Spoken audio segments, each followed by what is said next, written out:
விசுவாசம் என்னும் பிரமாணத்தை இயங்க பண்ணுகிறது.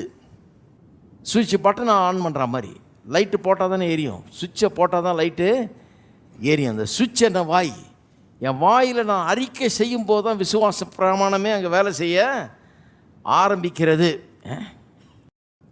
அவன் சொன்னபடியே ஆகுன்றார். உலகம் எல்லாமே காத்துக்கிட்டு இருக்குது, உங்கள் வெற்றியே காத்துக்கிட்டு இருக்குது. நீங்கள் சொன்னால் தான் ஆகும், வெற்றி உண்டாகும். வாயிலேருந்து வரமாட்டேங்குதே.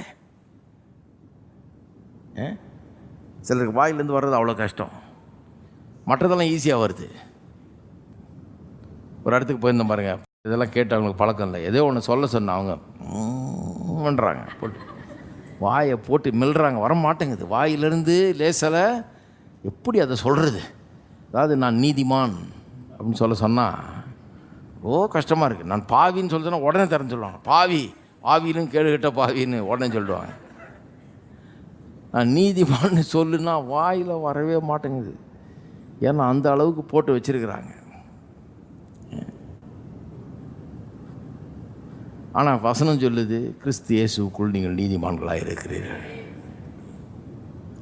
நீதிமானுடைய பாதையிலே ஜீவன் உண்டு, மரணம் இல்லை. அப்படியே சொல்லியிருக்குது நீதிமொழிகள். வாசி பார்த்துருக்கீங்களா? ஜீவன் உண்டு, மரணம் இல்லை. ஜீவன் மரணன்ற வார்த்தை வேத வசனத்தில் வேறு விதமாக பயன்படுத்துகிறாங்க பாருங்கள். வெறும் உழுந்து சாவறது இல்லை மரணம், வெறும் மூச்சு விட்டுட்டு உயிரோடு இருக்கிறது இல்லை ஜீவன். ஜீவன்னா எல்லா நல்ல காரியங்களும் ஜீவன், மரணம்னா எல்லா கெட்ட காரியங்களும் மரணம். குடும்பத்தில் சந்தோஷம் இல்லாமல் இருக்கிறது மரணம், கையில் காசு இல்லாமல் இருக்கிறது மரணம். ஹலோ, எவ்வளோ சிம்பிளாக சொல்ல வேண்டியதாக இருக்குது பாருங்கள். மனசில் நிம்மதி இல்லாமல் இருக்கிறது மரணம், சந்தோஷமாக இருக்கிறது ஜீவன், வெற்றிகரமான கையின் பிரயாசம் இருக்கிறது ஜீவன். இருக்கீங்களா?